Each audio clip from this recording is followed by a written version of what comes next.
Hello, my name is Daniel and I thought that this was going to be absolutely rubbish. Occasionally through this channel I get offered stuff. Can you review this? Can you do a shout out for this? And 99% of the time I say no. However, I saw this on Francis Cade's channel and he said it wasn't rubbish. So when the company reached out to me, I thought yes, I'll give it a go. So this is the Psych Plus or Psy Plus block. It's a portable electric charger, inflator, tyre inflator, inner tube inflator. Now, I'm a bit in two minds as to whether these things are actually useful or not, and as I say, I thought they'd probably be rubbish, but there's one way to find out, isn't there? So let's get stuck in. I have a couple of wheels downstairs here in the living room because my other half is currently out. Now, on the website, I'm told this charges via USB-C. I have charged it up, and apparently it will fill 2 times 25C tyres up to 80 psi, each time taking 80 seconds to fill, so 1 minute and 20 seconds. So what better way than to start with a flat tyre, attach this, turn it on and see what happens. Now the instructions are non-flat tyre, start before connecting to the nozzle. So if the tyre isn't flat, start this going before it connects, but because the tyre is flat, I'm going to connect it then start it. Make sense? Glad we're on the same page. Now I'm going to set this going, I'm going to give it 80 seconds and I'm going to check what pressure it is with my track pump. Simple, right?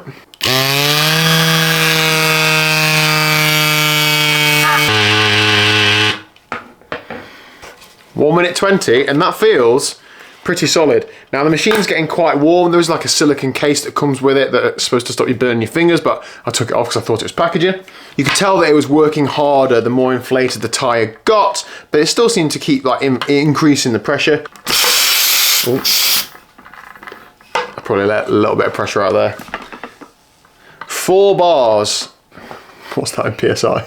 It's about 60 PSI, so not exactly as high as advertised, but it does say 80 to 90 seconds. So 60 PSI, I'm going to give that the benefit of the doubt and suggest that that is plenty enough to fill up a tyre. However, I've got another test.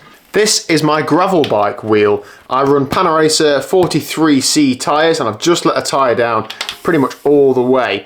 I think that this sort of thing has to work a lot harder when the pressure gets higher. So rather than the limiting factor being the volume of air it's pushing through, it's more than likely the pressure that it has to push it in at, I think. So I'm going to give this a go and see if this will inflate this, because in theory, it should only inflate 2 25C tyres, so it shouldn't be able to do this, should it? Or up to 80 PSI. So let's see how long it lasts before the battery goes. It is quite warm as well in my hands. I've just stopped that at 1 minute and 20. The main reason being it's getting very hot and it's hard to, I don't think I need to keep it pushed on as much as I am, but it's hurting my hands basically. So let's see how much pressure we've got in there. That feels plenty solid enough to ride on, to be honest, but we'll see. I'll try not to lose so much pressure this time. There we go. What are we at? 2.2 bars, so that's what, but just over maybe 35 PSI, something like that. That's good, and you see that's pretty solid. I'm pretty happy with that, to be honest. That is, that's impressive. Now, this sort of thing, I think, is it a gimmick? Is it actually useful? I've been trying to think about when would you use something like this? But to be honest, I've had this a few weeks. And I've thought of a couple of things, and I've definitely taken it out with me on a couple of occasions. It's no bigger than a GoPro, by the way, just come to mind. So, 2 scenarios where I think something like this would be useful for me, and where I've used it. I gave it to Liz, my other half. She was doing a sportive yesterday, and she has a couple of CO2s in her bag, but she doesn't have a pump on her bike. I probably should put one on there. She put that in her pocket, so I knew that if she like messed up the CO2 or used a CO2 and had to change another tube, you've got another couple of tyres inflation in there, and she's not the strongest, right? So she probably wouldn't be able to get as high pressure in a tyre that this would. I tried to get her to test it, but she's not around.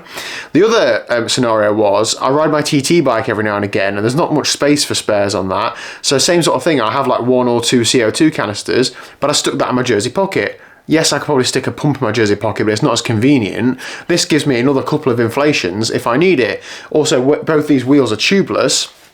Sometimes when you get a tubeless puncture, you just need some more pressure in it. There's plenty of sealant in it, you just lose some pressure when it seals, then you just need a top up. Something like that would be very handy just for a top up.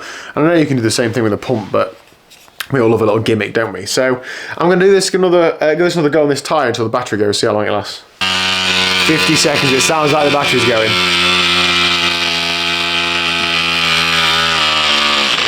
Yeah. 55 seconds of that third inflation and that has just conked out. So the battery isn't massive, that is really hot.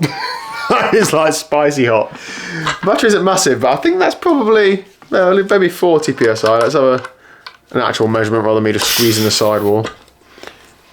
Oh, 3.2 bar, so maybe like 50 psi. So that's done two 25C tyres, one to 60, one to 50, one 43C tyre to about 30 something. That's not bad, is it? If you're stuck in the middle of nowhere and you need a bit of pressure, that is okay. Now, I'll leave a link in the description down below to the website so you can check it out. I've not taken up the affiliate code link, so I'm not going to get anything from it, but if you're interested in this sort of tech, feel free to check it out. Would I buy one? $90? Probably not. I'd probably stick a pump in my bag or my pocket or something. I like this sort of thing, but I like things that you can use it as many times as you like. So I carry a pump on my training bike. I can use that all day, no matter what goes wrong. I know I've got more air. Although this is good, there's still, as we've seen, 2 or 3 tyres worth in it, so it's still limited. If you was to go away for a couple of days bike packing or something, that's not a solution, is it? It does charge up pretty fast, but then you're banking on having power. So I mean, it has a use case, as I've described earlier, but I'm not sure if it's something I'd go out my way to purchase. Cool though.